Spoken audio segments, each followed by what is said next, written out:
हम शुरू कर रहे हैं स्टैंडर्ड 12th के थर्ड चैप्टर का थर्ड सेशन। तो आज हम देखेंगे employ related correspondence. First session में हमने देख लिया नोटिस क्या होता है, उसके जो फॉर्मेट है वो। सेकंड सेशन में हमने सर्कुलर और मेमो क्या होता है वो देख लिया, उसके फॉर्मेट देख लिए। तो मतलब वो किस लिए इम्पोर्टेंट है, सर्कुलर कब इशू किया जाता है, मेमो कब इशू किया जाता है। अभी हम एम्प्लॉय रिलेटेड करस्पॉन्डेंस देख रहे हैं। इसमें हम सिर्फ ये सीखेंगे कि कौन कौन से सिचुएशन में एम्प्लॉयज़ के साथ कम्युनिकेट किया जाता है, मतलब ऐसे स्पेशल सिचुएशंस। जैसे अगर आपका डे टू डे जो वर्किंग है उसके लिए तो आप इशू कर रहे हैं, आपके नोटिस इशू कर रहे हैं, सर्कुलर इशू कर रहे हैं अपने एम्प्लॉयज़ को गाइड करने के लिए कि काम किस तरीके से करना है, डिसिप्लिन किस तरीके से मेंटेन करना है। पर उसके अलावा कुछ ऐसे स्पेशल सर्कमस्टेंसेस भी होते हैं जब आपको इंडिविजुअल जो एम्प्लॉयज़ है उसके साथ कम्युनिकेट करना है। वो स्पेशल सर्कमस्टेंसेस क्या है?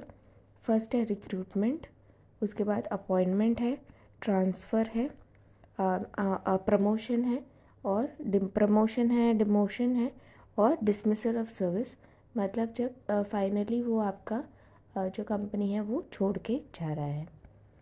तो ये सर्कमस्टेंसेस के बारे में हम ये सेशन में पढ़ेंगे। तो फर्स्ट है रिक्रूटमेंट। तो इसमें आपको थोड़ा कन्फ्यूजन हो सकता है, रिक्रूटमेंट और अपॉइंटमेंट दो अलग चीज़ें क्यों लिखी हुई है, दोनों का मीनिंग तो सेम है।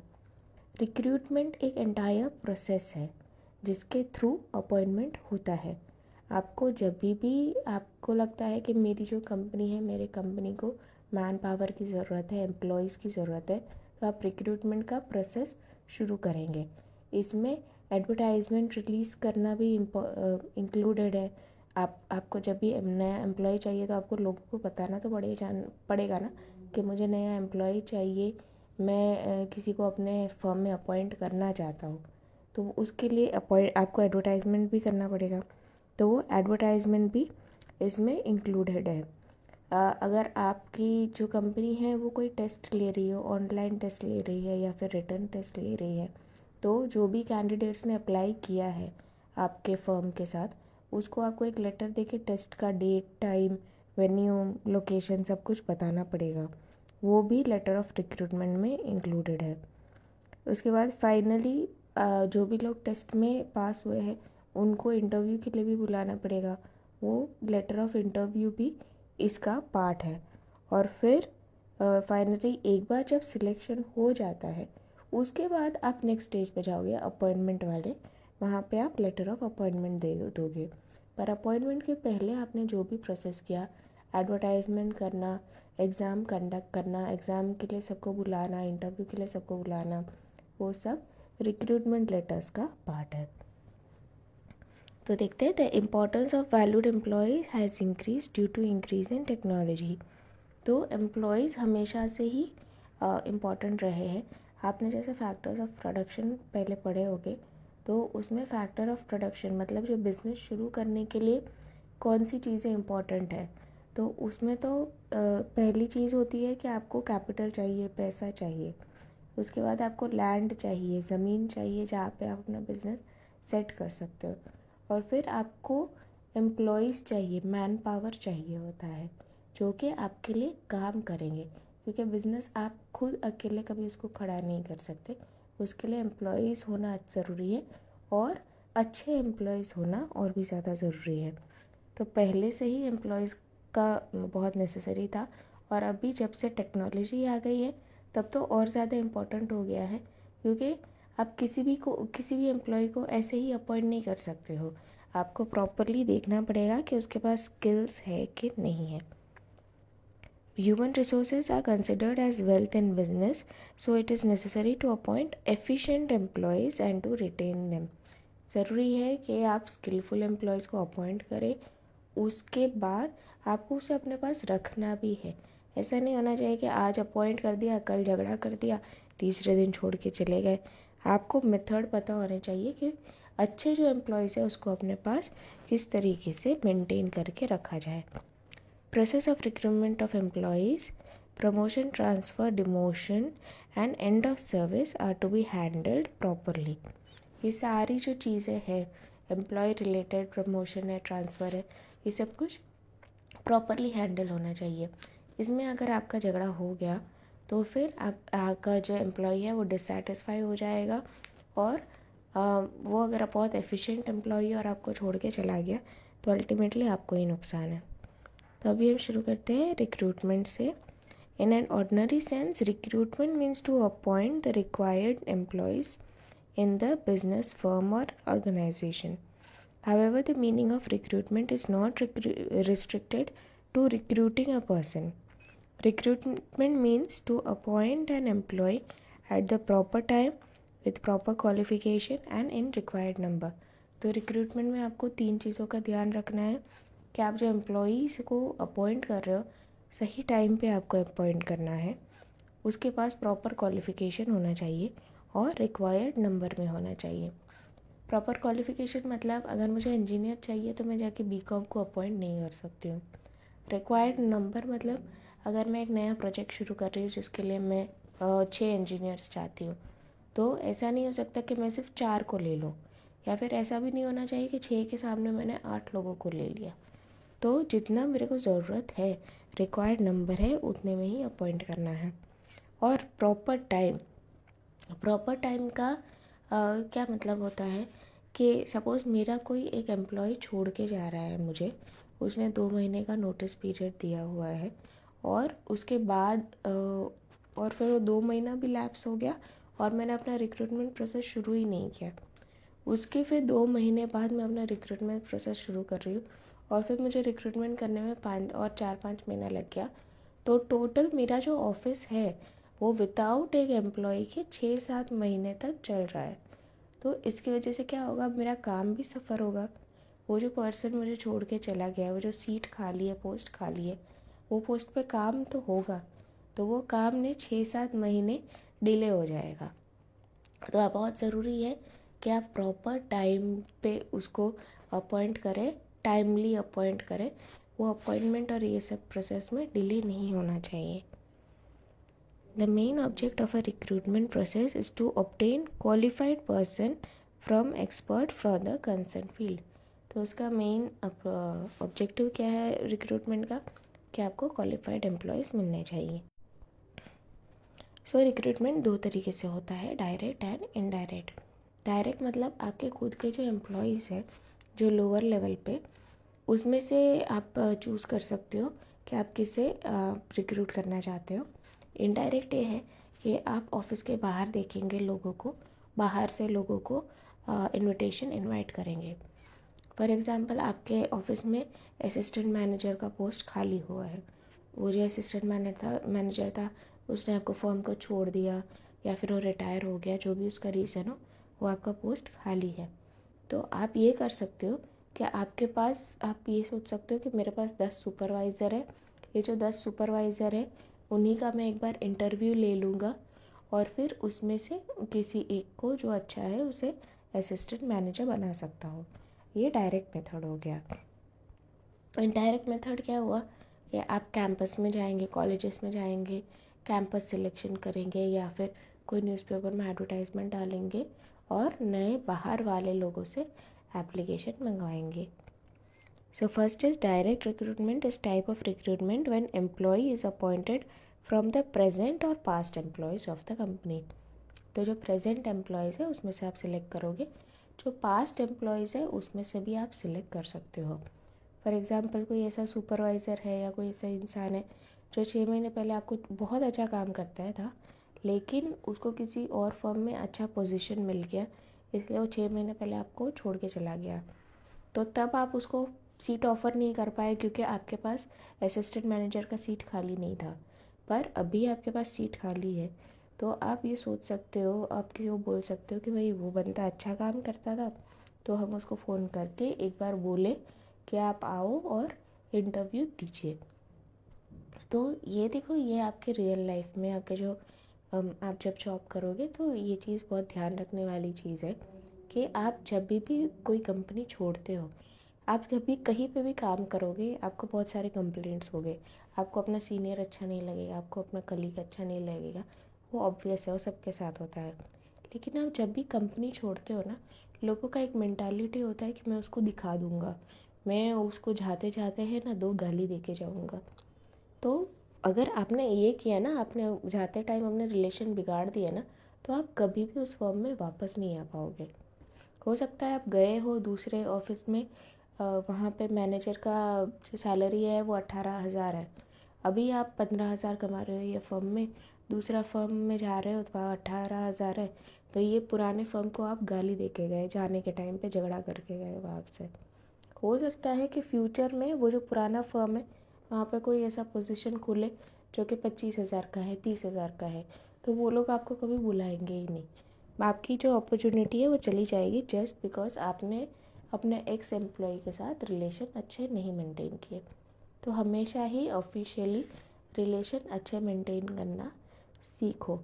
मतलब ऐसा है तो चुप रहो, अगर आपको पसंद नहीं आ रहा है ना कोई चीज़, तो झगड़े वगड़े मत करो, टैक्टिकली थोड़ा सार्कास्टिकली 1-2 सेंटेंस बोल दो, बट बिना वजह के झगड़े मत करो और रिलेशन मत ख़राब करो, वरना आपके ऐसे डायरेक्ट रिक्रूटमेंट के बहुत सारे अपॉर्चुनिटीज़ चले जाएंगे।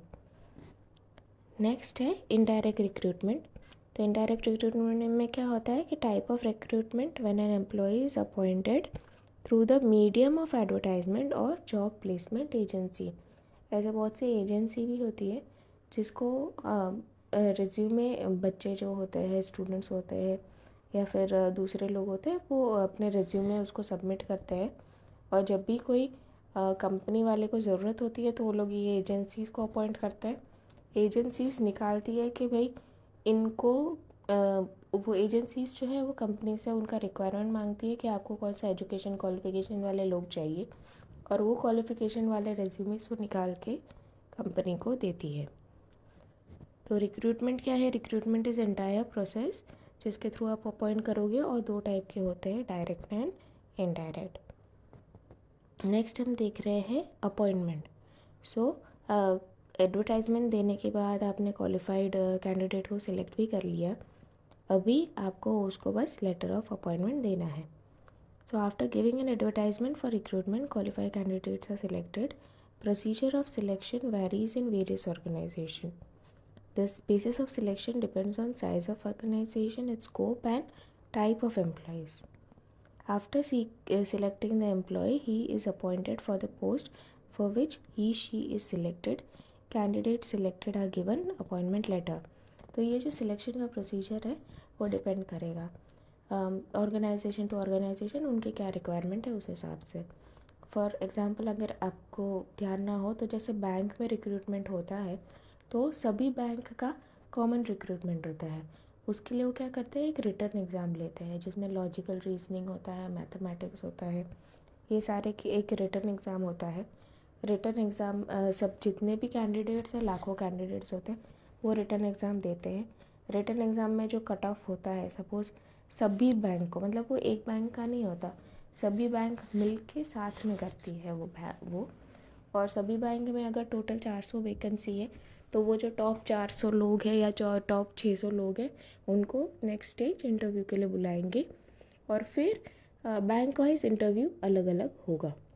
तो इस तरीके से यहाँ पे बैंक का क्या रिक्वायरमेंट है कि उनको एक बेसिक अपना IQ देखना है अपने एम्प्लॉयज़ का, इसलिए वो एक रिटर्न टेस्ट करते हैं। अभी जैसे कोई प्रोग्रामिंग वाली कंपनी है जो प्रोग्रामिंग करती है, तो वो लोग ये करते हैं कि पहले एक ऑनलाइन टेस्ट लेते हैं। तो ऑनलाइन टेस्ट में जितने भी कैंडिडेट्स हैं उनको एक कोड दिया जाता है या फिर उनको एक टास्क दिया जाता है और उन्हें कोडिंग करना पड़ता है और ऑनलाइन कोडिंग सबमिट करना पड़ता है। जिसका कोडिंग उन्हें अच्छा लगता है उसको फिर नेक्स्ट स्टेज इंटरव्यू के लिए बुलाता है। अगर ऐसी कोई पोजीशन है जहाँ पे बोलना बहुत ज़रूरी है, जैसे कि बहुत से ऑफिसेस के पास प्रेस के लिए, मतलब प्रेस, न्यूज़पेपर, न्यूज़ चैनल, इन सब को हैंडल करने के लिए अलग ऑफिसर होता है, पब्लिक रिलेशन ऑफिसर होता है। इनको बातें करना बहुत अच्छी तरह आना चाहिए।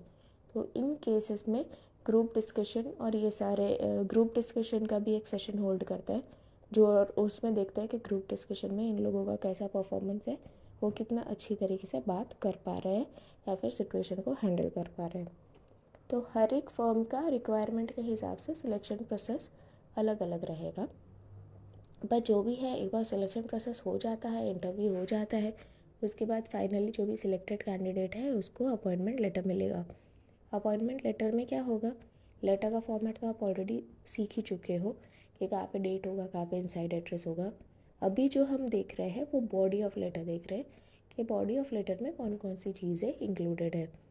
तो सबसे पहले तो आप उसको अपॉइंट कर रहे हो तो या तो आप उसको कॉन्ग्रेचुलेशन कहिए या फिर कहिए कि हम बहुत खुश हैं कि आप हमारे साथ आ रहे हैं, so we are please to inform you that you have been appointed in a firm. इस तरीके से मतलब एक कॉन्ग्रेचुलेटरी टाइप का फर्स्ट स्टार्टिंग में होना चाहिए। Letter begins with the words congratulation. Second है आपको कौन कौन सी चीज़ें क्लैरिफाई करनी है। पहले तो आपको अपॉइंट कर रहे हो तो आपको बताना पड़ेगा कि आप कौन से पोस्ट पे अपॉइंट कर रहे हो।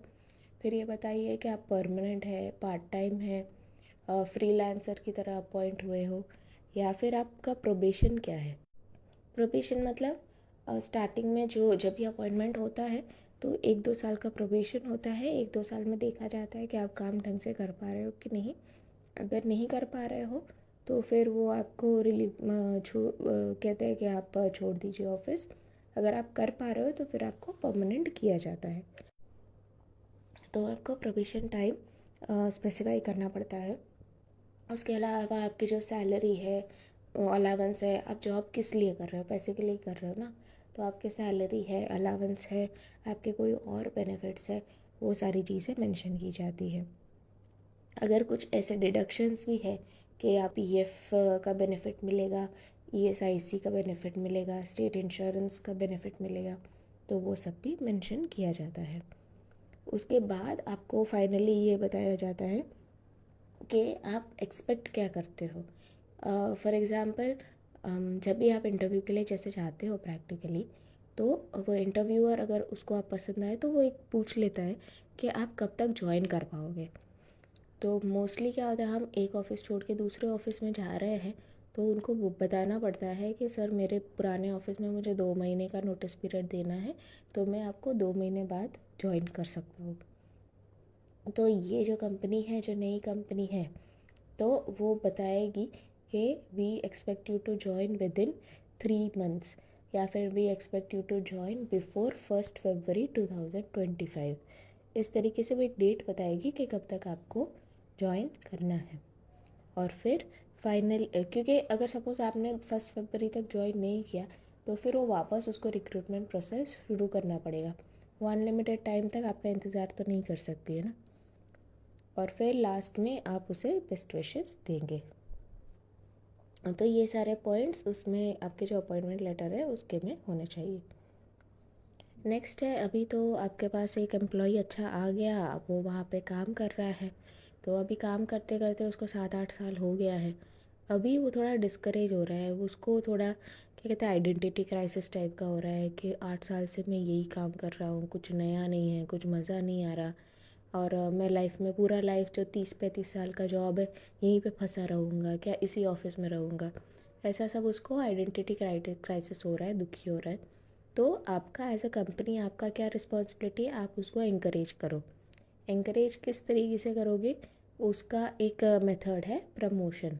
प्रमोशन में ये होता है कि अगर कोई भी लोअर लेवल का आदमी है, लोअर लेवल मैनेजमेंट है, और वो अच्छा काम कर रहा है तो आप उसको प्रॉपर अपॉर्चुनिटी दो कि वो हायर पोजीशन में जा सके। So the basic need of any organization is to retain the human resources properly. Structure of any firm or organization is arranged in such a way that provides encouragement to employees for progress. तो आप जब भी कोई firm या organisation, अगर आप खुद भी कोई ऐसी कंपनी बना रहे हो तो आपको ये ध्यान रखना है कि आपको स्ट्रक्चर इस तरीके से भी बनाना है कि जो असिस्टेंट सुपरवाइज़र है उसका प्रमोशन होके सुपरवाइज़र बने, सुपरवाइज़र से उनका प्रमोशन होके असिस्टेंट मैनेजर बने, असिस्टेंट मैनेजर प्रमोट होके मैनेजर्स बने। इसी तरीके से स्ट्रक्चर बनाना है। तो ये स्ट्रक्चर इस तरीके से कैसे बनता है, फॉर एग्ज़ाम्पल जब किसी भी इंसान ने कंपनी शुरू की है, कोई कॉन्ट्रैक्ट की कंपनी शुरू की है, 2020 में उसने शुरू किया, तब उसके पास एक प्रोजेक्ट होगा, तब उसने एक मैनेजर रखा होगा, 4 सुपरवाइज़र रखे होंगे। अभी 2021 में उसके पास एक ही प्रोजेक्ट नहीं होगा ना, उसको अभी वो पुरानी कंपनी हो गई है, या फिर थोड़ी और एक्सपीरियंस हो गया है तो उसको ज़्यादा प्रोजेक्ट मिलेंगे, उसको 2 प्रोजेक्ट हो गए, तो वो जो अपने सुपरवाइज़र्स है उसमें से ही एक को मैनेजर बनाएगा। 2024 में उसके पास 5 प्रोजेक्ट हो गए, तो वापस वो अब देखेगा मेरे कौन सा सुपरवाइज़र अच्छा है, उसी में से उनको मैनेजर बनने का चांस दिया जाएगा। तो टाइम के साथ आपकी कंपनी बढ़ेगी, बड़ी होगी, तो जब बड़ी होगी तो जब एडिशनल पोस्ट क्रिएट हो गए हायर लेवल पे, वो सब आप लोअर लेवल लोगों, जो लोअर लेवल मैनेजमेंट है जो अच्छा काम करते हैं, वहाँ से ही आप हायर लेवल मैनेजमेंट का पोस्ट फिल कीजिए। So one of the stages of this structure means promotion for employees. Promotion is said to be raise in designation. तो आपका डेजिग्नेशन है वो इम्प्रूव होगा, उसके साथ ही आपकी सैलरी और आपके बेनिफिट्स भी इम्प्रूव होंगे। In normal sense, promotion means to raise an employee from the present designation to higher post. जब आप हायर पोस्ट पे जाओगे वो प्रमोशन है। अगर सपोज़ ऐसा होता है कि कोई एम्प्लॉई इतना एफिशिएंट नहीं है, वो काम नहीं कर रहा है, डिसिप्लिन नहीं है, और आप उसको लोअर पोस्ट पे भेज रहे हो, उसका जो प्रेजेंट है वहाँ से लोअर भेज रहे हो, तो वो होगा डिमोशन। पर तो ठीक है, यहाँ पे लेकिन हम डिमोशन नहीं पढ़ रहे, यहाँ पे सिर्फ हम प्रमोशन पढ़ रहे हैं, जिसमें वो प्रेजेंट प्लेस से हायर पोस्ट पे जा रहा है। तो ये जो प्रमोशन होता है ये सोशल प्रेस्टीज के लिए भी बहुत इम्पोर्टेंट होता है, क्योंकि मतलब आसपास वाले लोग भी देखते हैं ना कि भाई ये पहले सुपरवाइज़र था अभी मैनेजर हो गया, इसका मतलब ये अपने ऑफिस में अच्छा काम करता है और बहुत ही होशियार है। वरना आपके आजू बाजू वाले को कैसे पता चलेगा कि भाई तू होशियार है? वो तभी पता चलेगा जब तेरे को ऑफिस में कोई अचीवमेंट होगा और तू घर पे आके बताएगा कि मेरे ऑफिस में कोई अचीवमेंट है, तभी उनको पता चलेगा कि तू ऑफिस में अच्छा काम करता है, तू होशियार हो। तो ये एक प्रेस्टीज का भी बहुत बड़ा इशू रहता है। सो रीज़न क्या है प्रमोशन के? When the employ completes a certain fixed years in service he can get a promotion. कुछ फर्म्स ऐसी होती है जो बोलती है कि आप अगर 4 साल हमारे साथ रहोगे तो फिर 4 साल बाद हम आपको कंसिडर करेंगे टीम लीडर बनने के लिए, तो आपके इतने फिक्स्ड ईयर्स हो गए तो फिर हम आपको प्रमोशन करेंगे। इससे क्या होता है कि आपका जो एम्प्लॉय का टर्नओवर रेट है वो बहुत ज़्यादा नहीं होता, मतलब ऐसा नहीं होता कि 2-2 साल में एम्प्लॉय छोड़ के जा रहे हैं। उनको एक एनकरेजमेंट मिलेगा कि मैं देखो इन 4 साल यहाँ पे रहूँगा तो फिर वो मेरा प्रमोशन आ जाएगा, तो आप वहाँ पे सेट रहते हो। नेक्स्ट है एम्प्लॉय एक्वायर्स एडिशनल एकेडमिक और टेक्निकल क्वालिफिकेशन। मतलब आप जॉब कर रहे हो, जॉब के साथ आप एक लर्निंग भी कर रहे हो, डिस्टेंस लर्निंग आपने एमबीए कर दिया, तो फिर आप एमबीए हो गए तो हायर लेवल के लिए आप एलिजिबल हो जाते हो। तो आप अगर अपने ऑफिस वाले को बोलोगे कि देखो मेरे को नया क्वालिफिकेशन आ गया, तो हो सकता है उनके पास खाली पोस्ट है तो वो आपको प्रमोट कर दे। ये सीए में भी काफ़ी होता है कि होता है ना कि भाई हमारा आर्टिकलशिप ख़त्म हो गया लेकिन सीए वाले अपना एग्ज़ाम पास नहीं कर पाते, तो मीनवाइल वो लोग छोटा वो जॉब कर लेते हैं किसी सीए के पास।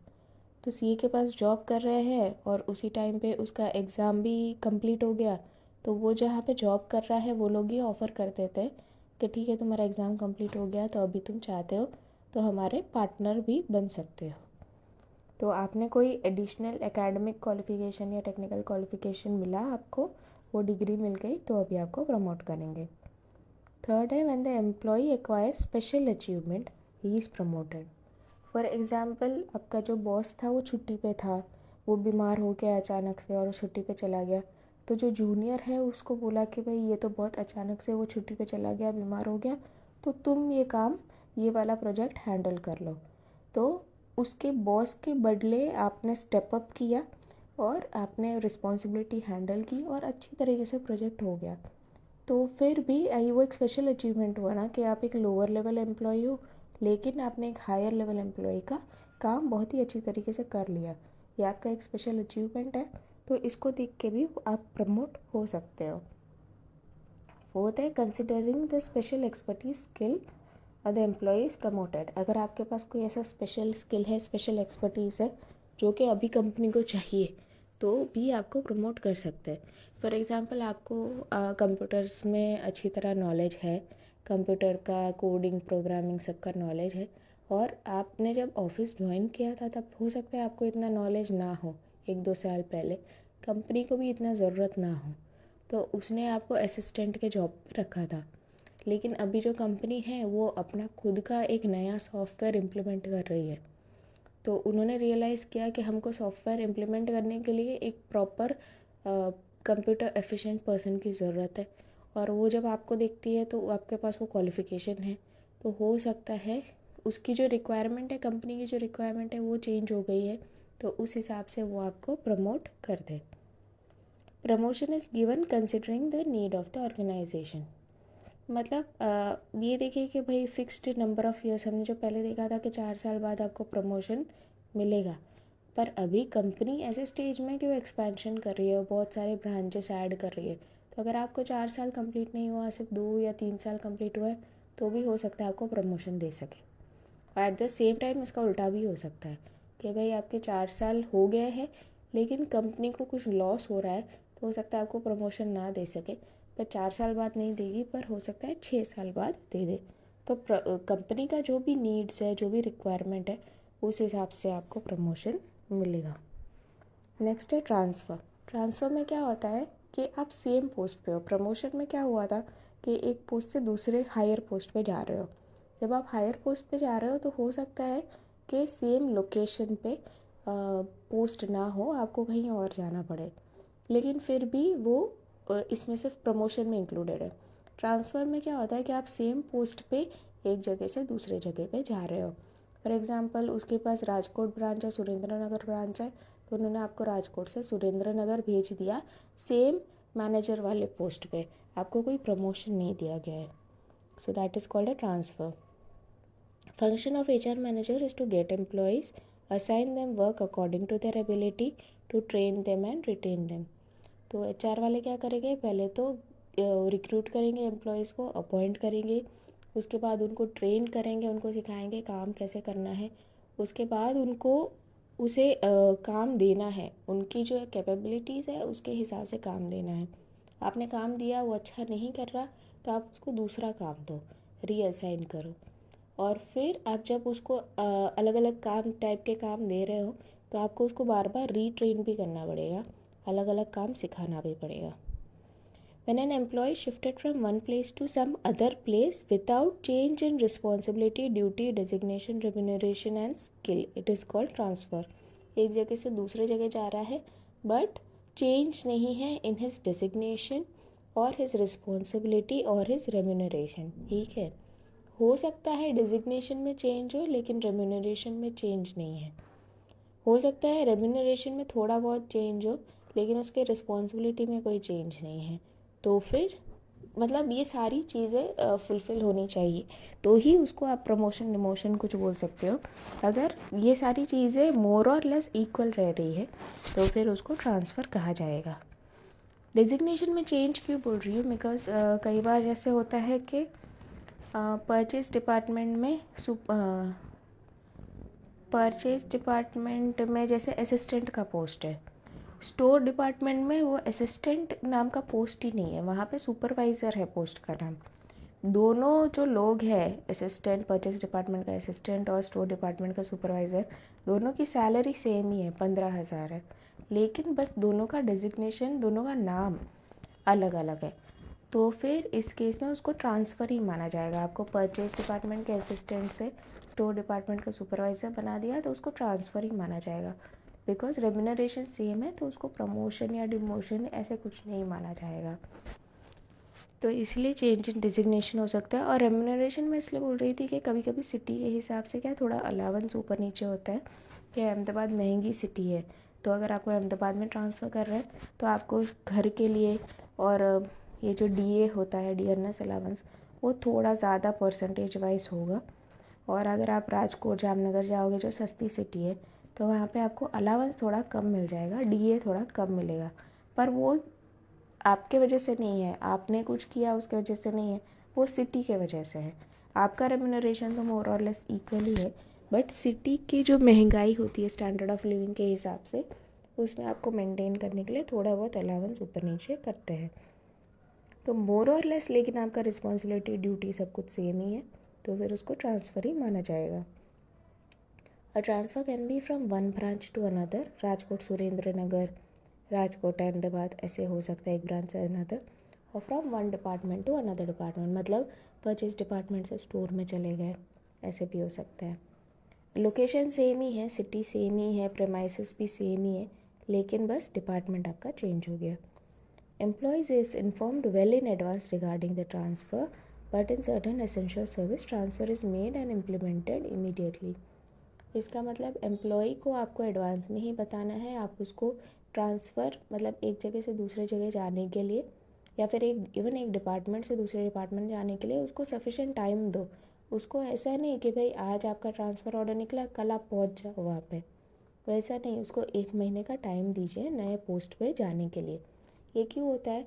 बिकॉज अगर देखो आप जगह चेंज कर रहे हो तो फिर ज़्यादा ही कॉम्प्लिकेटेड है, बिकॉज आपको नए घर जगह पे जाना पड़ेगा, वहाँ पे भाड़े में घर लेना पड़ेगा, आपकी पूरी फैमिली शिफ्ट करनी पड़ेगी, फैमिली में जो बच्चा है उसका स्कूलिंग होगा, आपके वाइफ का भी जॉब होगा, आपके हस्बैंड का जॉब होगा, तो वो सब आपको देखना पड़ेगा, सोचना पड़ेगा ना क्या करना है, किस तरीके से करना है। तो आप उसको 1 महीने का टाइम दीजिए। अगर सेम प्रेमाइसेस में एक डिपार्टमेंट से दूसरे डिपार्टमेंट में है तो भी ऐसा होगा कि परचेज डिपार्टमेंट में आपके पास बहुत सारा काम होगा, और मैं बोलूँ कि आप कल चले जाओ लेकिन आज मेरे जितने भी पेंडिंग काम है वो कौन करेगा। तो आप उसको 1 महीने का टाइम तो दो कि या तो वो पेंडिंग काम कंप्लीट करके आए, या फिर पेंडिंग काम किसी और को समझा के आए, किसी और को ट्रेन करके आए कि भाई मेरे सीट का काम इस तरीके से करना है। तो आप उसको सफिशेंट टाइम दो। लेकिन बहुत ही इम्पोर्टेंट जब होता है तब आप टाइम नहीं दे पाते उसको, तब आपको बहुत कंपलसरी हो जाता है कि इमीडिएटली चले जाओ। अगर कोई पोस्ट है, जैसे मतलब सपोज़ किसी की अचानक से डेथ हो गई, अचानक से बीमार हो गया और पोस्ट खाली हो गई, और आपके कंपनी के पास कोई ऑप्शन ही नहीं है, आपको इमीडिएटली भेजना ही पड़ेगा, तो आप भेज सकते हो। बट उससे क्या होगा, एम्प्लॉय डिससेटिस्फैक्शन होगा कि भाई ऐसे थोड़ी हम अपना लाइफ छोड़ के ऐसे ही थोड़ी यहाँ वहाँ जा सकते हैं, तो वो एक एम्प्लॉय डिससेटिस्फैक्शन का कारण हो सकता है। तो आप ट्राई कीजिए आप ना करें, ट्राई कीजिए कि थोड़ा टाइम दीजिए। नेक्स्ट है ट्रांसफ़र का ऑब्जेक्टिव क्या है। तो when employees under worked in one department, मतलब एक डिपार्टमेंट में बहुत ज़्यादा एम्प्लॉयज़ हो गए हैं, या फिर आप एज एन एम्प्लॉय इतने ज़्यादा एफिशिएंट हो कि वहाँ पे आपके जो वर्क स्किल्स है, आपके जो एजुकेशन क्वालिफिकेशन है उसको यूज़ नहीं किया जा पा रहा, तो आपको दूसरे डिपार्टमेंट जहाँ पे आपको प्रॉपरली यूज़ कर सकते हैं वहाँ पे ट्रांसफ़र कर सकते हैं। नेक्स्ट है employees proven unable to perform his work. Unable to perform his work मतलब पहले में क्या था कि आप ज़्यादा एफिशिएंट हो इसलिए आपको ट्रांसफ़र किया। सेकंड में क्या है कि आपसे वो काम नहीं हो पा रहा, आप हैंडल नहीं कर रहे हो काम, तो वो सोचेंगे कि भाई इससे ये काम नहीं हो रहा, इसको हम कोई और काम देने का कोशिश करते हैं। तो थर्ड है एम्प्लॉय हैज़ कमिटेड फाइनेंशियल फ्रॉडुलेंस। तो ये वैसे फ्रॉड में उसमें आता है, ये थोड़ा सीरियस इशू है, बट ऐसा कर सकता है कि जब तक आप पे इंक्वायरी कंप्लीट नहीं होती, जब तक ये प्रूव नहीं हो जाता है कि आपने कुछ फ्रॉड किया है, तब तक हम आपका जहाँ पे एलिगेशन लगा है वो डिपार्टमेंट से हटा के दूसरे डिपार्टमेंट में डाल देते हैं। फोर्थ है employ shows indiscipline and negligence. तो अगर इनडिसिप्लिन है, आप टाइम से नहीं आ रहे हो, या फिर आपको काम बोला था, अपने काम में बहुत ज़्यादा गलती की, आपको करेक्ट किया, 4 बार करेक्ट किया, 5 बार करेक्ट किया, फिर भी आप सेम गलतियाँ रिपीट कर रहे हो, मतलब आपका काम में ध्यान ही नहीं है, तो एक तरीके से पनिश करने के लिए हो सकता है कि आपको ऐसे डिपार्टमेंट में भेजा जाए या फिर ऐसे ब्रांच में भेजा जाए जो कि आप इतना अच्छा नहीं है, जहाँ पे इतने ज़्यादा फैसिलिटीज़ नहीं है, तो एक तरीके से आपको पनिश भी किया जा सकता है। अगर आप अपना काम अच्छी तरह नहीं कर रहे हो, नेग्लिजेंट हो, इनडिसिप्लिन हो, तो ऐसे बहुत ही दूर दराज कोई आपका फैमिली जामनगर में है और आपको अमरेली, पानेंद्रो ऐसे कोई ब्रांच में भेज दिए जहाँ पे बहुत ज़्यादा फैसिलिटी नहीं है, कुछ नहीं है, आप घर से भी दूर रहोगे, तो वो एक तरीके से पनिशमेंट की तरह भी यूज़ कर सकते हैं। नेक्स्ट है एम्प्लॉय फेसेस एनी इमरजेंसी और changes in physical condition. For example आपकी फैमिली राजकोट में है, आप जॉब कर रहे हो अहमदाबाद में, तो आपके घर पे मेडिकल इमरजेंसी हो गई, आपके पेरेंट्स बीमार हैं, आपके स्पाउस बीमार है, तो आप बोल सकते हो कि प्लीज़ मुझे राजकोट ब्रांच में ट्रांसफ़र कर दीजिए, तो कंपनी कंसिडर कर सकती है। नेक्स्ट है फिज़िकल कंडीशन में भी अगर कोई प्रॉब्लम है, अगर आपका कोई एक्सीडेंट हो गया जिसकी वजह से आपका हाथ में कुछ चोट आ गई, पैर में कोई चोट आ गई, कोई एक्सीडेंट आप गाड़ी चला रहे थे और एक्सीडेंट हो गया आपका, तो उसके वजह से भी आपको एक डिपार्टमेंट से दूसरे डिपार्टमेंट में ट्रांसफ़र कर सकते हैं। फॉर एग्ज़ाम्पल हमारे ऑफिस में जैसा है कि जो भी फिज़िकली हैंडीकैप्ड लोग हैं उनको कंपलसरी वही डिपार्टमेंट्स में दिया जाए जो कि ग्राउंड फ्लोर में है। ग्राउंड फ्लोर पे हमारे 3-4 डिपार्टमेंट है। आपको वो जो फिज़िकली हैंडीकैप्ड लोग हैं उनको कंपलसरी ग्राउंड फ्लोर के 3-4 डिपार्टमेंट है उसी में पोस्टिंग देनी है, ताकि अगर कभी कुछ ऐसा प्रॉब्लम होता है कि लिफ्ट ख़राब हो गई या समथिंग, और तो वो उतर नहीं पाएंगे ना अगर वो फिज़िकली हैंडीकैप्ड है, व्हील चेयर और सब यूज़ कर रहे हैं तो उनकी कन्वीनियंस के लिए उनको ग्राउंड फ्लोर वाले डिपार्टमेंट में ही दिया जाता है। तो ऐसे कोई अगर कंडीशंस है तो उसकी वजह से भी आपका डिपार्टमेंट चेंज हो सकता है। नेक्स्ट है to avoid conflict between head of department और कलीग। अगर कोई ऐसा झगड़ा हो गया, आपका कोई इशू है और आपका जो हेड ऑफ़ डिपार्टमेंट है या फिर आपका जो मैनेजर है, आप जिसको रिपोर्ट कर रहे हैं उसके साथ आपका झगड़ा हो गया, या फिर आपका जो कलीग है आपके साथ काम कर रहे हैं उसके साथ आपका झगड़ा हो गया, तो उससे क्या होगा, एक बार झगड़ा हो जाता है आपका, फिर आप भले जितना अच्छा काम कर रहे हो, आप अच्छा काम कर रहे हो, वो अच्छा काम कर रहे हैं, लेकिन एक थोड़ा ऐसे क्या कहेंगे मनमुटाव हो गया, तो फिर आप एक दूसरे के साथ कोऑर्डिनेट करके एक दूसरे के साथ आराम से काम नहीं कर पाओगे। तो उस केस में ये होता है कि आपका टीम चेंज कर दिया जाता है, आपका डिपार्टमेंट चेंज कर दिया जाता है या फिर आपका टीम चेंज कर दिया जाता है, ताकि फिर झगड़े के वजह से कोई भी जो जॉब है, जो भी वर्क है, वो हैम्पर या फिर डिले ना हो। नेक्स्ट है to obtain benefit of special skill of employ. तो वो जैसे आईटी का एग्जांपल दिया था कि आप एक नया आईटी सॉफ्टवेयर इम्प्लीमेंट करना चाहते हो अपने कंपनी में, तो आपको पता चला कि एक परचेज डिपार्टमेंट में एक बंदा है, उसको अच्छी तरह कंप्यूटर्स आते हैं, तो आप उस बंदे का जो स्किल्स है वो यूज़ करने के लिए उसको आप अपने आईटी डिपार्टमेंट में ट्रांसफ़र कर सकते हो, ताकि आपका जो सॉफ्टवेयर है वो अच्छी तरह इम्प्लीमेंट हो जाए। नेक्स्ट है to let the employ learn procedure of each department. तो ये क्या होता है, जब एम्प्लॉय जस्ट ज्वाइन करता है, उसको ऑफिस के बारे में ज़्यादा पता नहीं होता है, तो उसको क्या हर 5-5 महीने के लिए एक पर्टिकुलर डिपार्टमेंट में रखते हैं। 5 महीने परचेज में रहेगा, 5 महीना स्टोर में रहेगा, 5 महीना अकाउंट्स में रहेगा, और ये 5 महीने में वो फिर उसके सारे प्रोसीजर सीख सकता है। तो मुझे लगा था मैं ये सेशन में सब कुछ कर लूँगी, बट मुझे नहीं लगता है हो पाएगा। तो लेकिन हम जो डिमोशन है एंड कंप्लीशन सर्विस है वो नेक्स्ट सेशन में करते हैं। ये सेशन यहीं तक रखते हैं, वरना फिर बहुत हैवी हो जाएगा। ठीक है, तो ये सेशन यहाँ पे कंप्लीट करते हैं, and in next session will see demotion and completion of service. Thank you.